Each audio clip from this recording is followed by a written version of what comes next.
Last episode में देखा था कि संगपिल सबके सामने ह्यूमन ट्रैफिकर को योन्ही को देते हुए बोलता है कि इसे अब तुम सच बुलवाओ। और फिर वो जो गुंडा प्रेसिडेंट है उसने जच्चा को बता देता है कि संगपिल उसी लॉयर का बेटा है जिसने आपने 18 साल पहले मरवाया था। जिसकी थोड़ी देर बाद संगपिल जाके जच्चा को बोलता है कि मेरे होते हुए इस कोर्ट में आप लॉ की मदद से किसी भी निर्दोष इंसान को नहीं मरवा सकती।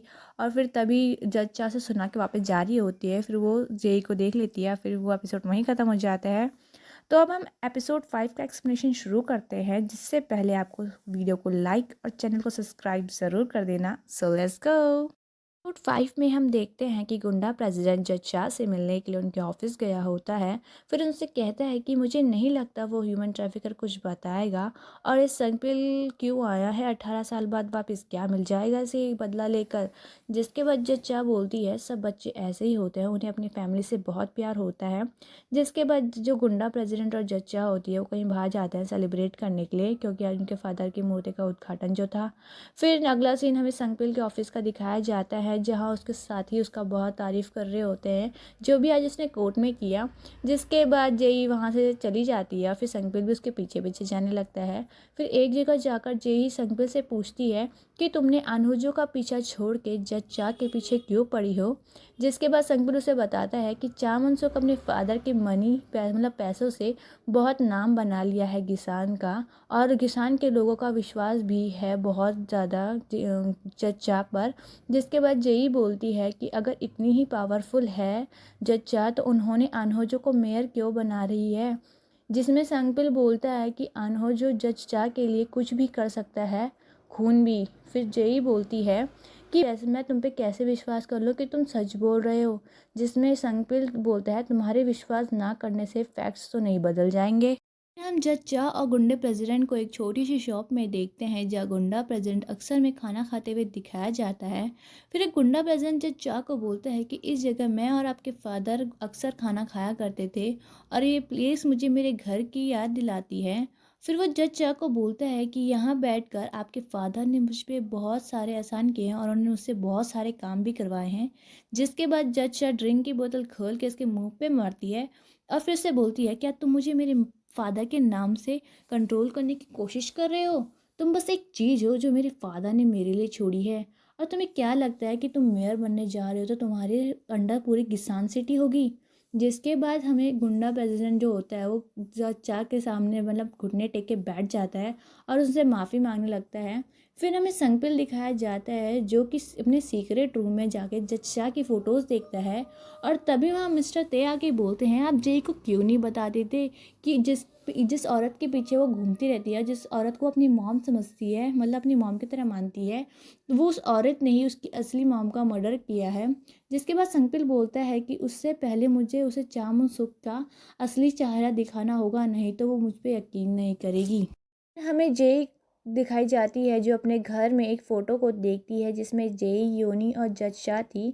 फिर हमें एक फ्लैशबैक दिखाया जाता है जहाँ छोटी जेई अपने मॉम को ढूंढते हुए एक पुरानी सी टूटी फूटी बिल्डिंग के सामने बारिश में खड़ी होती है। और तभी वहाँ पर जज शाह आ जाती है और फिर उसे आके गले लगा के बोलती है कि वो जेई की मॉम को ढूंढ लेगी और उसे चिंता करने की कोई ज़रूरत नहीं है। जिसके बाद फ्लैशबैक वहीं ख़त्म हो जाता है और तब जेई के फादर आते हैं और फिर वो जेई के साथ बातें करने लग जाते हैं और जब जेई को बोलते हैं कि वो संगपिल के साथ काम ना करे, क्योंकि आज जो इवेंट में हुआ था वो बहुत इम्पोर्टेंट था जज शाह के लिए और उसने सब खराब कर दिया। और तुम्हारी मॉम के बाद तो तुम्हें मैंने खो ही दिया था लगभग, अगर जज शाह नहीं होती। नेक्स्ट सीन में हम जेई को देखते हैं जो जच्चा से मिलने के लिए जाती है। जिसके बाद वो दोनों बाहर आते हैं। फिर जच्चा जेई से पूछती है कि अगर तुम लॉ की मदद से किसी को सज़ा दो तो क्या ये गलत है। लोगों को अपनी गलती तो नज़र आती नहीं और मुझ पे इल्ज़ाम लगाते हैं, इसीलिए तो मेरे इतने सारे दुश्मन हैं और संगपिल भी उन्हीं में से एक है।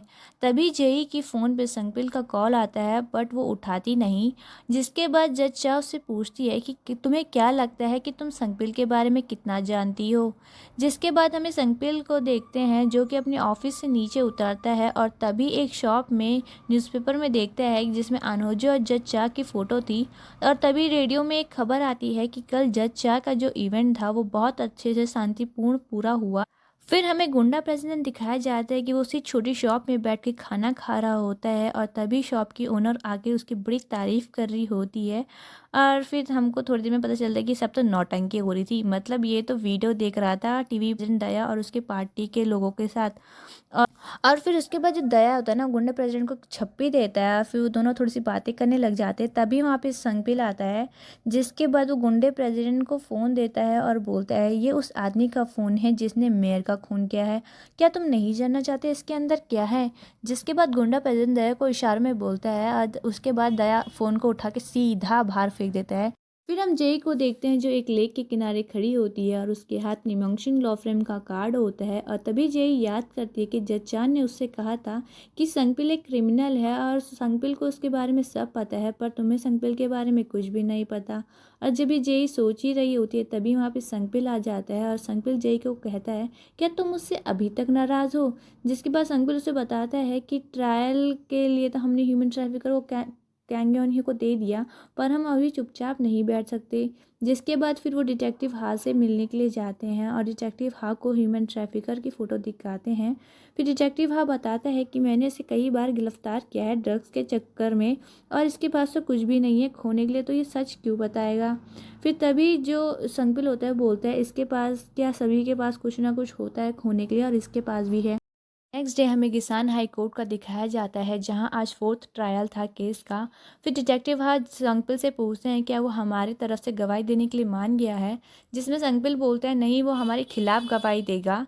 जिसके बाद हमें गुंडा प्रेसिडेंट दिखाया जाता है जो अपनी कैंपेन के काम करवा रहा था और उसका असिस्टेंट उसे आके बताता है कि ह्यूमन ट्रैफिकर हियरिंग में आ चुका है और वो एक विटनेस के तौर पर आया है। तभी वहाँ पे एंट्री होती है गुंडी माता जी की और वो आके गुंडे प्रेसिडेंट को धमकी देने लग जाती है और बोलती है तुम मेरी बेटी के आसपास भी मत भटकना, समझ गए ना। और उसको फिर धमकी देके चली जाती है। कोर्ट रूम में संगपिल को देखते हैं जो ह्यूमन ट्रैफिकर से सवाल पूछ रहा होता है कि क्या वो हिटमैन जोबम जिनको जानता है, जिसमें ह्यूमन ट्रैफिकर साफ मना कर देता है। जिसके बाद संगपिल सबसे माफ़ी मांगता है और बोलते हैं अरे मैंने तो गलत सवाल पूछ लिया, मुझे तो ये पूछना चाहिए था कि इसे किसने कहा था कि वो हिटमैन से मिलना चाहता है ताकि वो मेयर का खून करा सके। जिसके बाद इसकी अपोज योनी करती है और उसका साथ जज चाह देती है। और तभी सीन शिफ्ट होता है किसान हाई कोर्ट के बाहर, जहाँ जो संगपिल के आदमी थे वो किसी औरत को अंदर ले जा रहे होते हैं और ये औरत और कोई नहीं बल्कि ह्यूमन ट्रैफिकर की मॉम थी। फिर हमें कोर्ट रूम का सीन दिखाया जाता है जहाँ जज संगपिल को वार्निंग पे वार्निंग दे रही होती है क्योंकि वो ह्यूमन ट्रैफिकर से एक मुजरिम की तरह सवाल पूछ रहा होता है। और फिर संगपिल हिटमैन के माइक साइड में रख देता है और उसे धमकी देता है कि अगर तुम सच नहीं बोलोगे मैं तुम्हारा सारा काला चीटा तुम्हारी मॉम के सामने खोल दूंगा। जिसके बाद ह्यूमन ट्रैफिकर डर जाता है। उसके बाद फिर जेई सन की लौंडी को इशारों में उसकी मॉम को बाहर भिजवा देती है कोर्ट रूम से। फिर हम ह्यूमन ट्रैफिकर को देखते हैं जो सबको बता देता है कि मैंने ही उस आदमी को हिटमैन से मिलवाया था और वो आदमी और कोई नहीं आन हो जो का सेक्रेटरी है और मुझे नहीं पता था कि वो मेयर का खून करवा देगा। ये सब सुन के जज चादर ज्वालामुखी बन चुकी होती है और फिर बोलती है कि इस केस की फाइनल हियरिंग कल होगी। एक कोर्ट रूम से बाहर आते हुए संगपिल को बोलती है कि ह्यूमन ट्रैफिकर अपनी मॉम को अपनी बुरी साइड नहीं दिखाना चाहता था। जिसमें संगपिल बोलता है कि हर किसी के पास कोई ना कोई होता है जिन्हें उन्हें प्रोटेक्ट करना होता है, बट मैं अपनी मॉम को ही प्रोटेक्ट नहीं कर पाया। फिर हम गुंडे प्रेसिडेंट को देखते हैं जो कि अपने असिस्टेंट को छुप के रहने के लिए कहते हैं ताकि कोई उसे पकड़ ना पाए। फिर हम संगपिल को देखते हैं जो कि फाइटिंग प्रैक्टिस कर रहा होता है। तभी वहाँ पे योनी आ जाती है और संगपिल को बोलती है कि तुम्हारे पास तो बहुत अच्छे तरीके हैं अटेंशन पाने के लिए। फिर संगपिल बोलता है क्या तुमने अनहोजो के सेक्रेटरी को पकड़ लिया। जिसमें योनी बोलती है कि हम उससे ढूंढ रहे हैं, उसे ज़रूर पकड़ लेंगे। और एक और बात बताऊं कि तुम ये ट्रायल नहीं जीत सकते। जिसमें संगपिल बोलता है इस ट्रायल के ख़त्म होने के बाद दो चीज़ें होंगी, पहला डिटेक्टिव जेल से बाहर होंगे और दूसरा तुम्हें ये पता चल जाएगा कि तुम मतलब सच्चाई के साथ लड़ रही थी। जेई को देखते हैं जो डिटेक्टिव हा से मिलने के लिए जेल गई होती है और उनसे चामुन सुख के बारे में पूछने लगती है। फिर डिटेक्टिव उसे बताते हैं कि मैं अनहोजो के साथ बहुत टाइम से काम कर रहा हूँ और उसे ऊपर से कोई ऑर्डर देता था काम करने के लिए, पर उसने हमें कभी नहीं बताया कि वो कौन उसे दे रहा है। और फिर अभी जो अनहोजो को जो सबसे ज़्यादा सपोर्ट कर रहा है वो जज चा मुन सुक है। इसका मतलब जज चा मुन सुक ही उसे ऊपर से ऑर्डर दिया करती थी। जिसके बाद जेई संगपिल के ऑफिस के जो सामने वाली शॉप है उसके ओनर के पास जाके उससे पूछने लग जाती है कि क्या आप उस लॉ फर्म के बारे में जानते हैं। फिर उस शॉप का ओनर उसे बताता है कि वहाँ पहले एक फ़ीमेल लॉयर अपने बेटे के साथ रहती थी, बट उस फीमेल लॉयर ने सुसाइड कर लिया और उसके बाद से उसका बेटा गायब हो गया। फिर हम जेई को देखते हैं जो ऑफिस में जाकर मिस्टर तेई से पूछती है कि संगपिल जब सियोल में इतना फेमस था तो वो गिसान क्यों आया, बट मिस्टर तेई उसको कोई भी सवाल का जवाब नहीं देते हैं। फिर वो सन की लौंडे से जाके पूछने लगती है कि तुम संगपिल को कितना जानते हो। जिसके बाद सन की लौंडा बोलने लगता है कि ये तो हमारी एक डेस्टिनी थी, डेस्टिनी संगपिल गिसान आए तो वो सीधा हमारे यहाँ मतलब सीधा यहीं आए और उन्होंने हमको अपने काम पे रख लिया, तो ये हमारी डेस्टिनी हुई ना। फिर उसके बाद मिस्टर ते आकर उसका मुंह बंद करवा देते हैं और बोलते हैं जल्दी जाके काम करो। फिर जेई को थोड़ा शक तो होता है, बट फिर वो अपने कंप्यूटर में बिल की मॉम के सुसाइड के बारे में ढूंढने लग जाती है। फिर वो न्यूज़ देखती है जिसमें लिखा था कि चोई जिन्हें मतलब संकिल की मॉम उन्होंने ज़्यादा काम करने की वजह से सुसाइड कर लिया था। और फिर वो डेट देखती है और सोचती है कि इसी दिन तो मेरी मॉम भी गायब हुई थी। फिर ये देखने के बाद फिर वो कहीं चली जाती है और तभी फिर जो मिस्टर टे होता है उसके कंप्यूटर में जाके देखने लग जाता है कि क्या सर्च कर रही है। और फिर वो संगबिल को कॉल करके बताने वाला होता है, बट संगबिल उसकी कॉल ही नहीं उठा रहा होता है।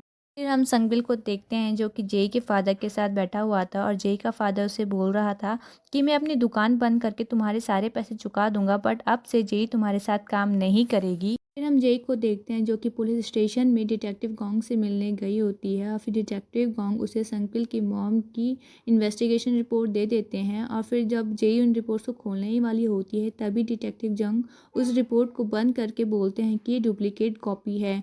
जब ये सुसाइड केस बंद हुआ था तो इस इन्वेस्टिगेशन की रियल रिपोर्ट्स गायब हो गई थी। फिर जेई उनसे पूछती है कि इसका मतलब उन्होंने सुसाइड नहीं मतलब उनका मर्डर हुआ है। फिर हम गुंडा प्रेसिडेंट और लॉयर गोइंडू को देखते हैं जो कि डिटेक्टिव हा से मिलने के लिए जेल गए होते हैं और उनको देख के डिटेक्टिव हा तो ज्वालामुखी बन के बैठा हुआ था। फिर गुंडा प्रेसिडेंट डिटेक्टिव हा को एक वीडियो दिखाता है जिसमें जो एक आदमी होता है वो डिटेक्टिव हा के कपड़ों में खून लगा रहा था और डिटेक्टिव हा के सारे एविडेंस वहाँ पे छोड़ रहा था। फिर गुंडा प्रेसिडेंट बोलता है मेरे पास तुम्हारी बेगुनाही का सबूत है, बट जैसा मैं कहूँ तुम्हें वैसा ही करना होगा। फिर हम डिटेक्टिव हा को देखते हैं कि वो अपनी बीवी से बात कर रहे होते हैं और उनकी बीवी उसे बताती है कि प्रेसिडेंट आन ने सारे हॉस्पिटल के बिल चुका दिए हैं और वो रोज़ उनकी तबीयत पूछने के लिए आता है। जिसके बाद डिटेक्टिव हा को सोच में पड़ जाता है, तभी उनकी बीवी की तबीयत खराब होने लग जाती है। फिर हम देखते हैं कि संगबिल डिटेक्टिव हा से मिलने आया होता है, बट डिटेक्टिव हा संगबिल से नहीं मिलता। नेक्स्ट सीन में हम जेई को देखते हैं जो संगबिल के अंकल से मतलब गुंडे अंकल से मिलने गई होती है। फिर गुंडे अंकल से पूछती है कि संगबिल के गिसान आने का कारण क्या है, क्या आपने उसे ऑर्डर दिया उसे गिसान आने के लिए। जिसमें जो संगबिल का अंकल होता है वो उसे बताता है कि मैं संगबिल की मॉम का बड़ा भाई हूँ और यहाँ आने के लिए मैंने संगबिल को नहीं कहा था और संगबिल यहाँ अपनी मॉम की वजह से आया है। हमें क्या लगता है कि तुम्हारा संगबिल से मिलना एक कोइंसिडेंस है। जिनकी बातें सुन के जेई सोच में पड़ जाती है और फिर वहाँ से चली जाती है। हम संगबिल को देखते हैं जो कि अपने ऑफिस में बैठा हुआ होता है, तभी वहाँ पे एक गुंडा प्रेसिडेंट आता है और उसके पूरे ऑफिस में घूमने लग जाता है। और फिर वो संगबिल को पुरानी बातें याद दिलाने लग जाता है कि कैसे बचपन में संगबिल कैबिनेट में चुपचाप छुप गया था और कैसे उसने उसकी मॉम का खून कर दिया था। जिसके बाद संगबिल को गुस्सा आ जाता है और फिर वो गुंडे प्रेसिडेंट की कॉलर पकड़ लेता है और फिर गुंडा प्रेसिडेंट उसे बताता है कि मुझे पता है तुम गिसान मुझे यहाँ पे लॉ की मदद से सज़ा दिलवाना के लिए आए हो, बट मेरे पास भी लॉ है जज चा मुन सुक और तुम उसे कभी नहीं जीत पाओगे। फिर संगबिल उसका कॉलर छोड़ देता है। जिसके बाद जो गुंडा प्रेसिडेंट है उसे बोलता है कि तुम जाके पहले डिटेक्टिव हाथ से मिल लो, कहीं उसने अपना फैसला चेंज तो नहीं कर दिया। हम जेई को देखते हैं जो कि रात में ऑफिस आती है और फिर संगबिल की सारी बातें याद करने लग जाती है कि कैसे वो उससे मिला था, क्या क्या हुआ था। और फिर जैसे ही वो याद कर रही होती है तभी वो ऊपर देखती है, उसे ऊपर एक रूम दिखाई देता है और वो संगबिल का सीक्रेट रूम होता है। फिर वो वहाँ ऊपर चली जाती है।